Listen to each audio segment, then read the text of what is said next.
Surface. Contacts detected.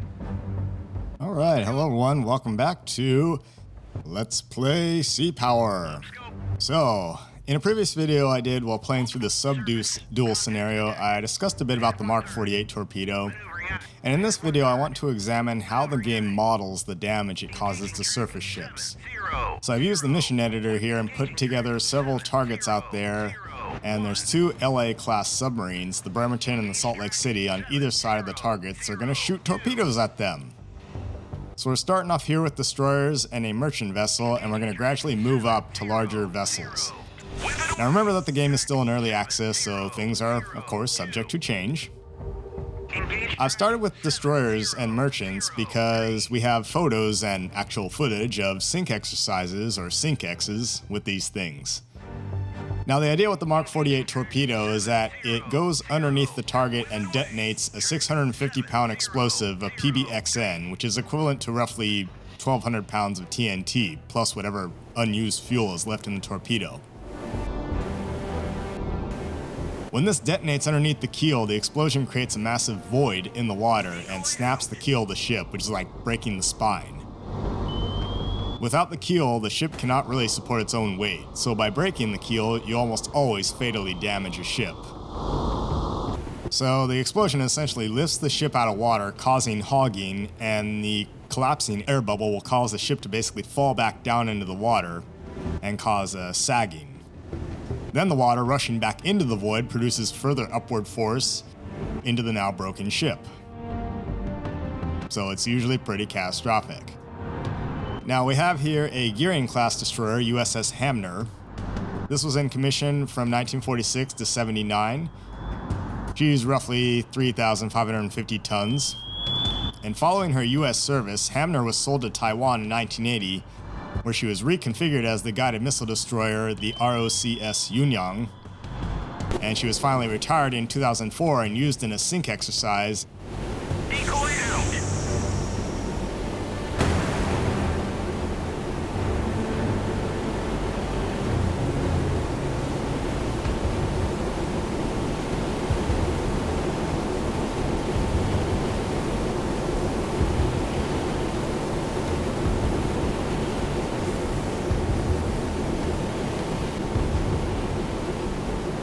Hit track. There we go, there's Hamner going up. 1. Decoy out. That's one torpedo.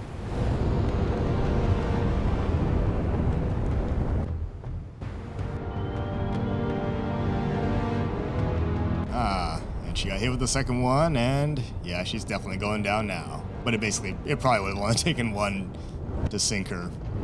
Which it did in real life. Here's a picture of it. Notice that she's buckling upwards. Anyway, we have the Fletcher here as well, a Spruance-class destroyer. This was in commission from 1980 to 2004. It's about 8,000 tons.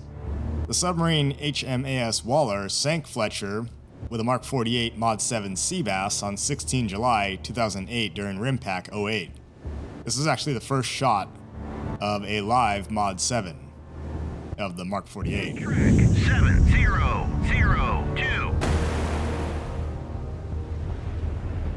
Alright, well that's one.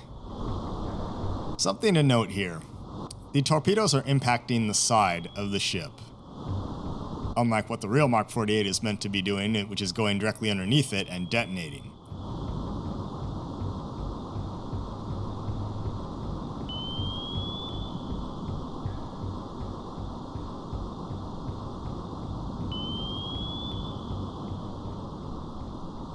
Alright, I'm not sure where that other torpedo or the Fletcher went.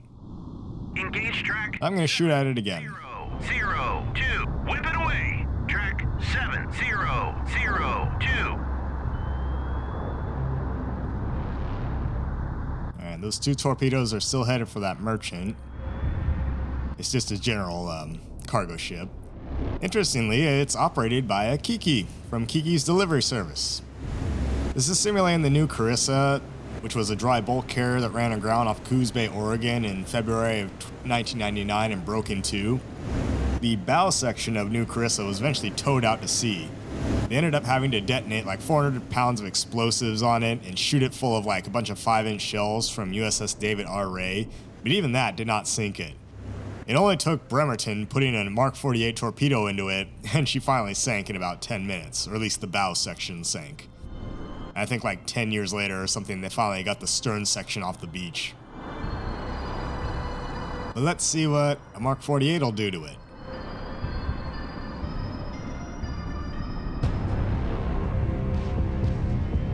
So I should say that what I'm really doing here is I'm testing the computer simulation and its tactical validity.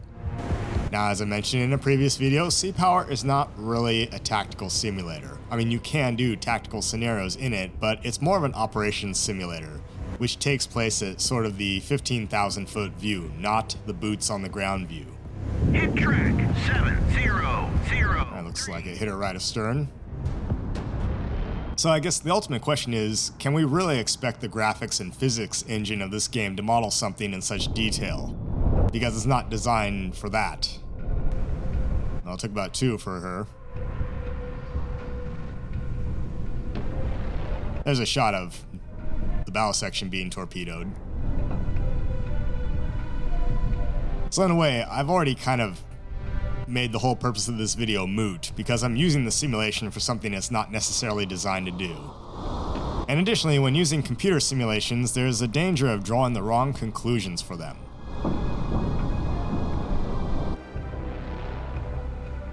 Well, Fletcher there is really taking on all this. Well, she's got a big hole amidships in the side of her.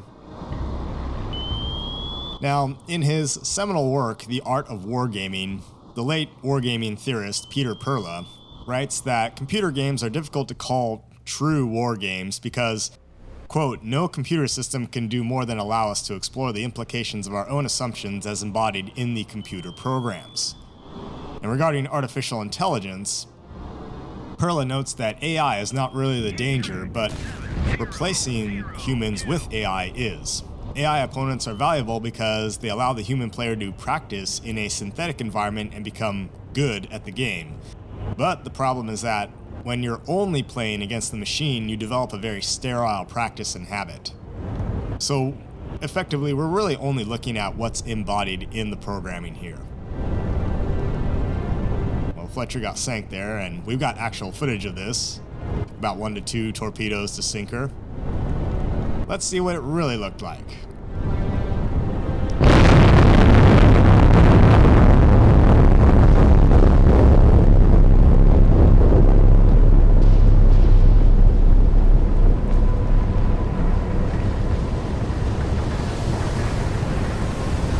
Yeah, that's what a 48 looks like when it explodes beneath a Spruance-class destroyer. That ship is darn near folding itself in half. Now, I guess we should also insert the caveat that a sink exercise is maybe not necessarily realistic to reality because, you know, the ship has had all the fuel and anything that could be environmentally hazardous taken off of it, so it's already light in weight. Furthermore, there's no crew on board, there will be no damage control measures being taken to try and limit the flooding or whatever, and you can't just once you decommission a ship, you can't just take it out and sink it, you know. There's a lot of planning that goes into a SINKEX before it even occurs. Like, it has to be like in like 6,000 feet of water at least or something thereabouts. You have to, you know, alert the Coast Guard and the Army Corps of Engineers and all that this is going down. You gotta take all the hazardous materials off the ship and this, that, and the other. So, I mean, you don't just say like, all right, we're gonna sink this ship. All right, we'll do it tomorrow. No, there's a lot of planning that goes into it.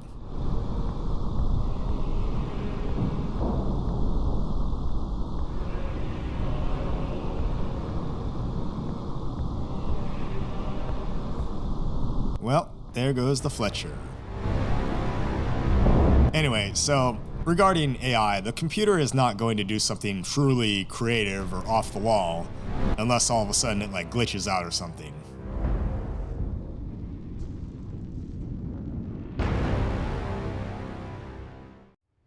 Alright, moving up in the world, we've got a cruiser, the Ticonderoga, and a Tarawa-class amphibious assault ship, USS Saipan. Up scope. A Taiko in this simulation is about 9,600 tons, and a Tarawa class is about 39,000 tons. Engage track 70. So anyway, Whip it away. if I'm asking the game physics engine to do something it's not designed to do, and if we're looking at something that's purely computer generated, 0, 2. this raises the question, what makes a war game valid? Well, much has been written on this as well. Engage track 700. Peter Perla defines two types of results that stem from war games. The first, and probably the most misleading, are the results of the game events. These are like the outcomes of the engagements and battles, the campaigns, the winners and losers of the game. The second type is more valuable, and these are the insights and issues that the game creates by simply playing it. And these results are focused on why players made those decisions. Perla also notes that, quote, the validity of a game's results can be best thought of as the extent to which those results reflect reality, as opposed to the artificiality of the game environment. When it comes to wargaming, the accuracy of the mathematical models in the game needs to reflect the information available in real life in order to be valid. Therefore, game developers need to determine whether the insights a player derives from the gameplay are dictated by the game's scenarios, assumptions, and mathematical combat models, or by the player's decisions. When the insights come from the former rather than the latter, that's where misconceptions can occur. Now, a war game is not a crystal ball. It won't tell you who's going to win a conflict or something. The key to creating accurate systems and models rests on the ability of the game to incorporate as many elements which are important to actual decision makers while simultaneously minimizing the number and effect of extraneous factors.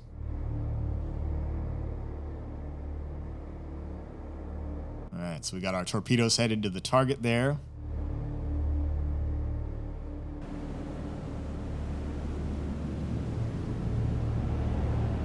Decoy out. Alright, here we go. One's about to hit the Taiko here.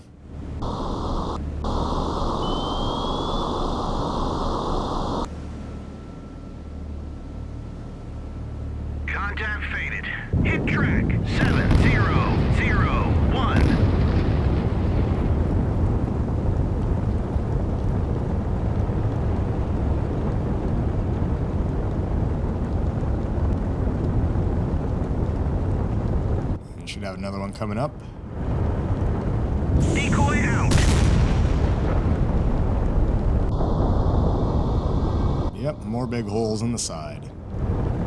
So that's maybe one or two for a Ticonderoga. Now, Saipan.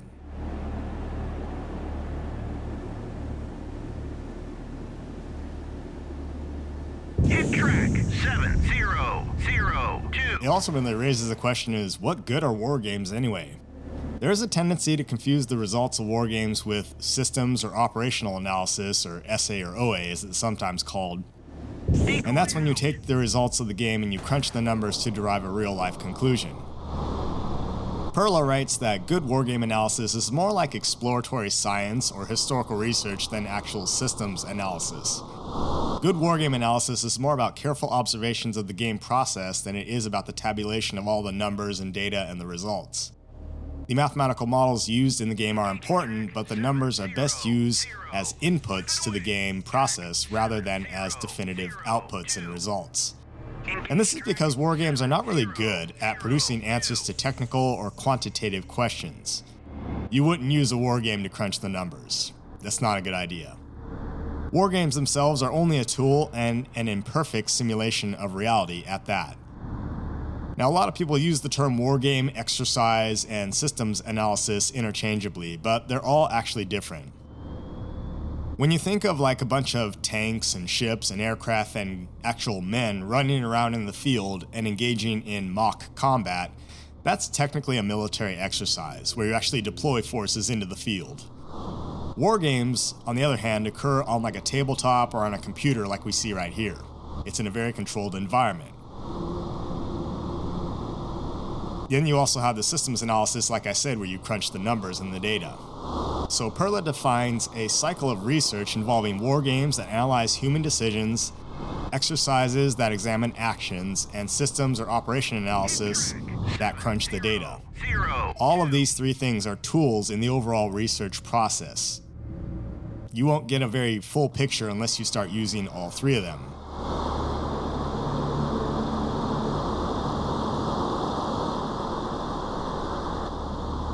Alright, here comes another torpedo.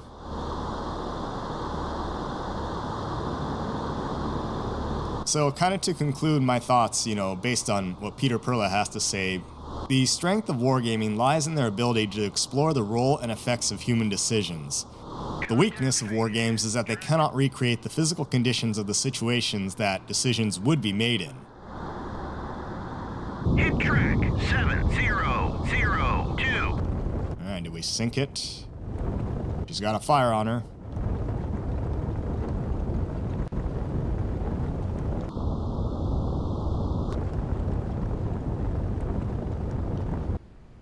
Turn to course 2. Yeah, we might have to put a few more into her. Head 2/3. Maneuvering aye. Now, after all, of course, wargames are not real, and nor are they universally applicable. Wargames are best used to explore the role and potential effects of human behavior and decisions. Now there we go, 4 torpedoes for Atarwa. So, in the end, Perla writes that man is the ultimate object of wargaming's explorations. Make my dip. So it's not about the numbers. Wargames are best for exploring how humans make decisions, why we make them in various situations, and how they affect the course of gameplay. If you want to find out how good weapons are, how much armor they're going to penetrate, shoot it at something, right? If you want to look at the data, start doing systems analysis. If you want to look at human decision making, then use a wargame.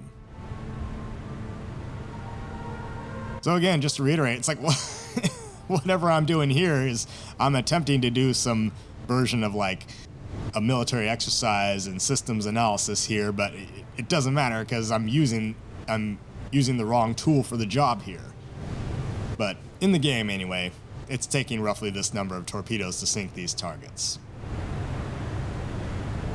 So again, the ships are not fighting back here. I've taken all the stores and ordnance off of them, and they're just sitting there. The only thing they really do is, launch noisemakers and take evasive action. But yeah, basically I'm just seeing, well, how many torpedoes does it take to sink these vessels as modeled by this particular game's engine? But anyway, that was my grand idea for this one. And Saipan is going down. Yep, 39,000 tons of ship sunk.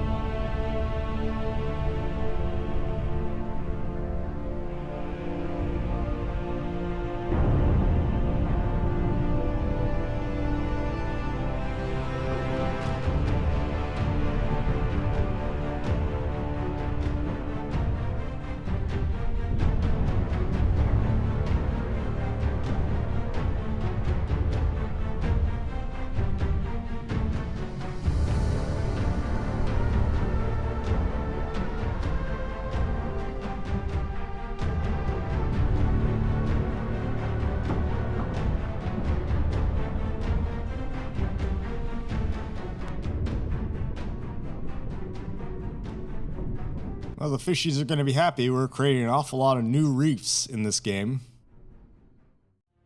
Alright, now for the big ones. We got to do a battleship, you just know it. Upscope. And we got to do a nuclear-powered supercarrier.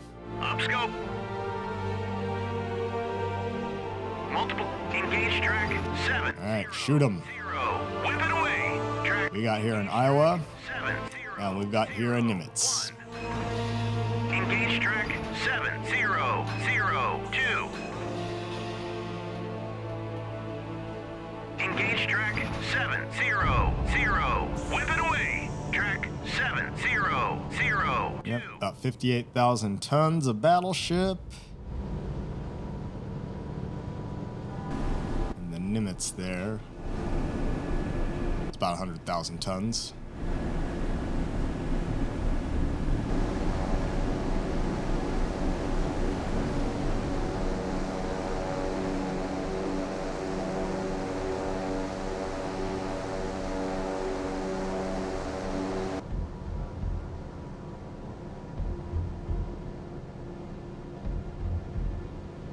Alright, see what these torpedoes can do.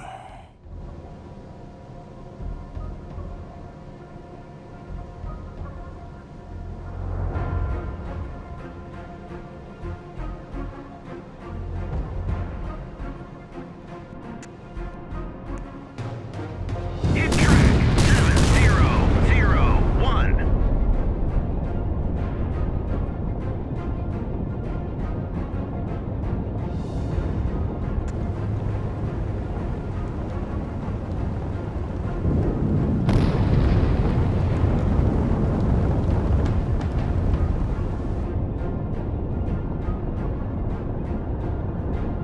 And one hit the Nimitz back there.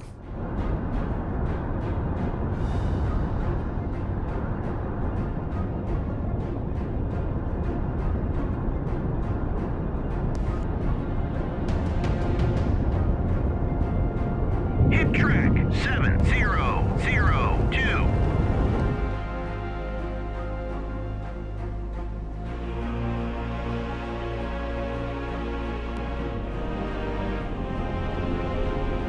Well, Nimitz is still moving.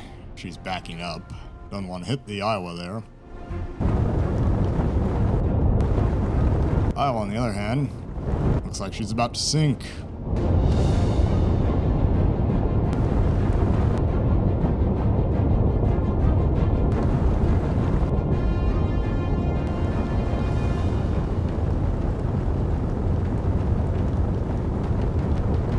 I should also note that I haven't changed any of the, I think the damage control crews are set on their lowest setting.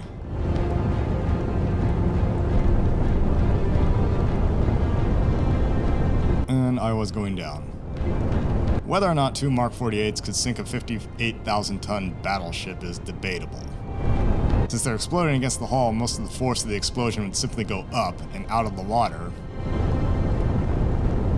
These battleships are designed with very stout torpedo defense systems, consisting of various liquid-filled spaces and voids around the hull of the ship. The idea of the torpedo defense system is to absorb the impact of the explosion and limit damage to the actual hull.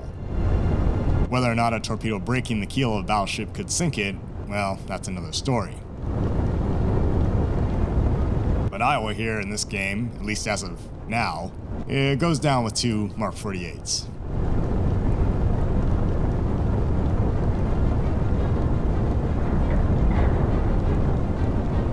I guess we don't even need nuclear torpedoes in this game, do we?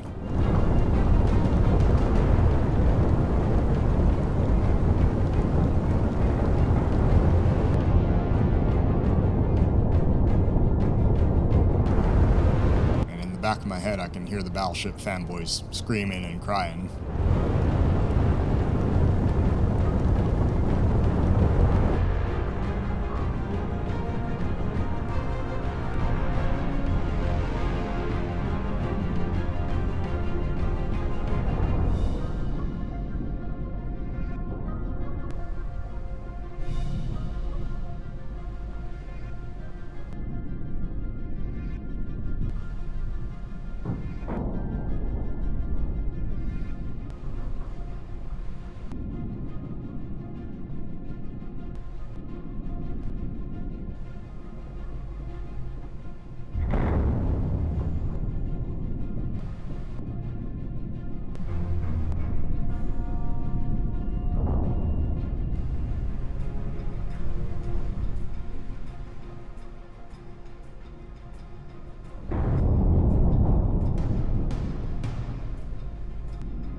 Don't worry, Captain, the flooding will put out the fire.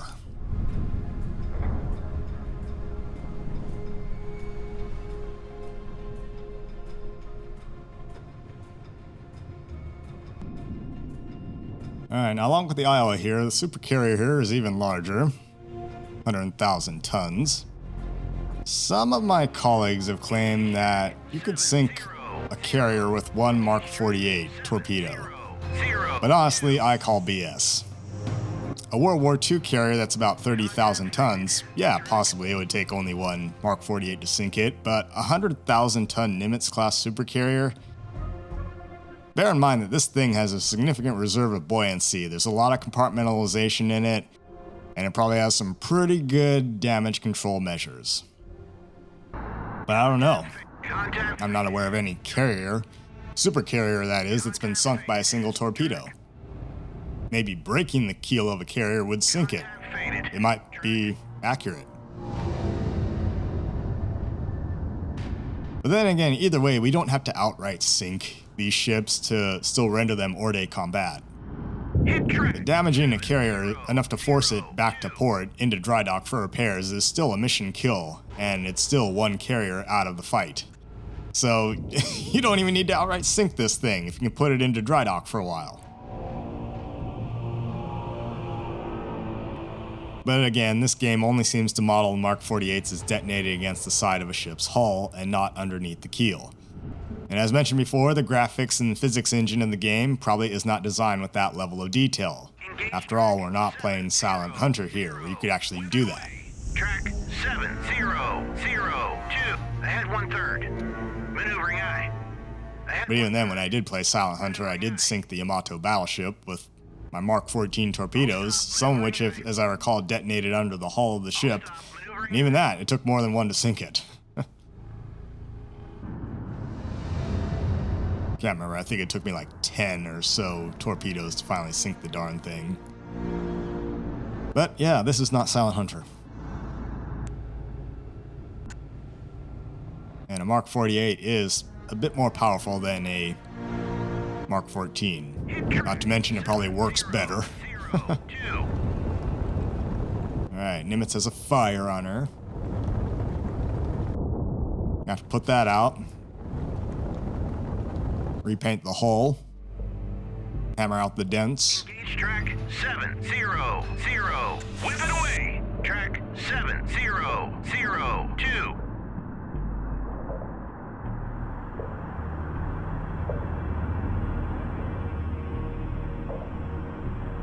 Alright, so we see the torpedo does descend to a certain depth. I don't know why that is, but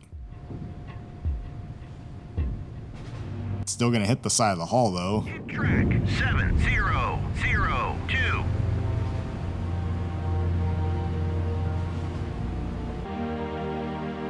Engaging track 700. Let's shoot more torpedoes at this thing. 02. And again, this is a test. I know the Los Angeles class submarines in this game also carry harpoons, but this is purely a test with the Mark 48 torpedoes.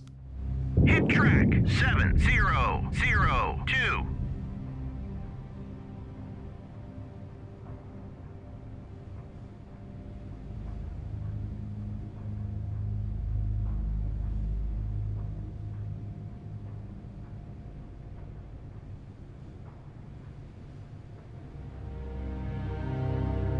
Here another one comes. Gonna hit port side. Hit track 7002.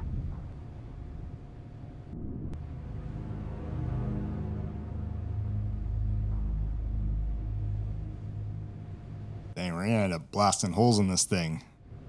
Gotta turn this carrier into a golf course. There she goes. Well, the crew is taken to the life rafts. Let's watch her sink. So it took about 8 to sink the Nimitz there. Faded. Track.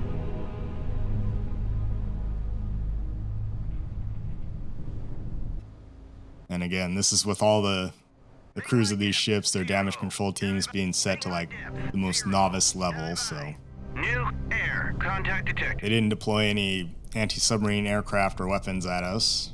And again, that was by design in the settings of the mission editor. I just wanted to see how many torpedoes we needed to sink these ships. I think there is a certain amount of RNG built into it, so it may not always hold true, the exact same number every time you play it. 5 is classified. Neutral air. although she did launch a Hummer, an E-2 Hawkeye.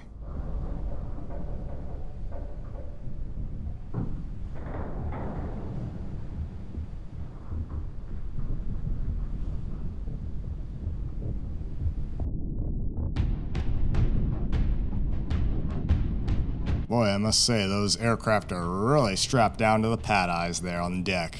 They're not even moving, not even sliding off the deck.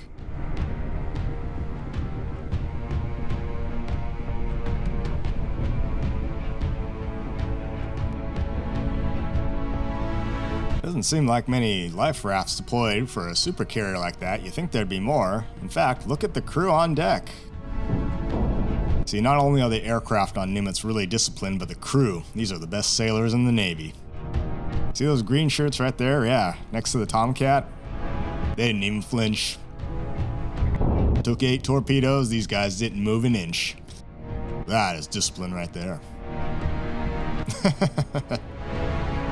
Alright, well that's going to do it for this video, folks. So yeah, just a fun little test of the game's engine. Doesn't really mean anything, but that's what it is.